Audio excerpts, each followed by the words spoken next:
Barka da warhaka, sunana Abdulrahman. A wannan bidiyon zan nuna mana yadda ake installing Java JDK a kwamfuta kuma a add environment variables. To ku biyo ni domin ganin steps ɗin. So da farko za mu yi clicking on our browser kamar haka. In muka yi clicking on our browser ɗinmu kamar haka, za mu zo wajen search ɗinmu sai mu rubuta Oracle.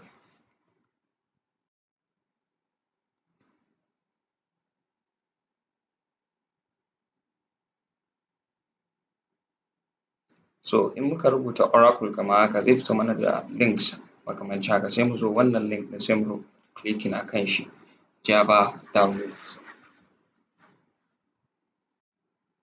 So a nan in muka duba za mu ga ya buɗe mana Java 20 and Java 17 are available. It means there is latest version na Java which is 20 akwai 17.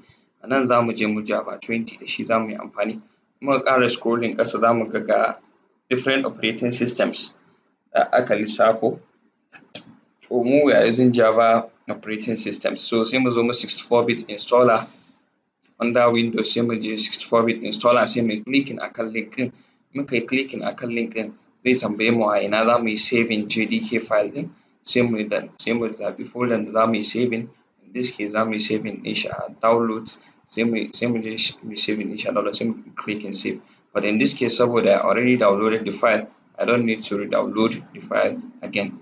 So sai in je ni folder na da na yi installing da na yi saving ɗin shi, sai in yi clicking on downloads, sai na je ni so ga file ɗin JDK da na riga na yi downloading, sai in yi double click a kai.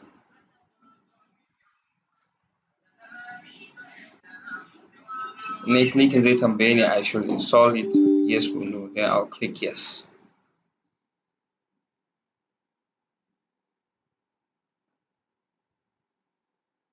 So our Java app is preparing to install, sai mu je mu next, sai mu je mu next, zai fara process na installation.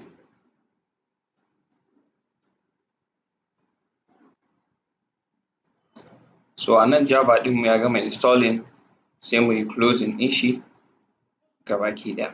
So yanzu we have successfully installed Java inside our computer. So abin da za mu ƙara yi next, yanzu mun gama installing Java, za mu yi adding Java path ɗinmu into environment variable na computer mu. So yanzu za mu je mu this PC, za mu je under this PC mu shiga local disk ɗinmu C, sai mu zo mu program files. Kar mu kula akwai program files 86, akwai program files kaɗai, sai mu yi clicking on program files. So in muka shiga local disk C ɗin muka shiga program files, za mu zo za mu yi locating folder mai suna Java. In muka shiga folder mai suna Java sai mu yi clicking a kan folder JDK 20. In muka shiga za mu ga wannan list of folders in the files, sai mu shiga cikin bin. In muka shiga bin sai mu zo nan sama mu yi clicking a kan wannan address ɗin nan wajen, sai mu yi right click. In muka yi right click sai mu yi left click sau ɗaya sai mu danna copy, ko kuma a keyboard shortcut za mu iya clicking Control C. So in muka yi haka sai mu yi minimizing. In muka yi minimizing sai mu zo mu start menu ɗinmu sai mu yi searching edit environment variables. So za mu ga edit environment variables for account, za mu ga edit system environment variables, sai mu yi clicking on edit system environment variables. In muka yi clicking a kan shi za mu zo mu yi clicking a kan environment variables. So this is where we are adding it.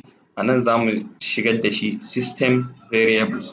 In muka shigar da shi system variables za mu zo mu yi scrolling a nan, sai mu ce za mu yi adding new.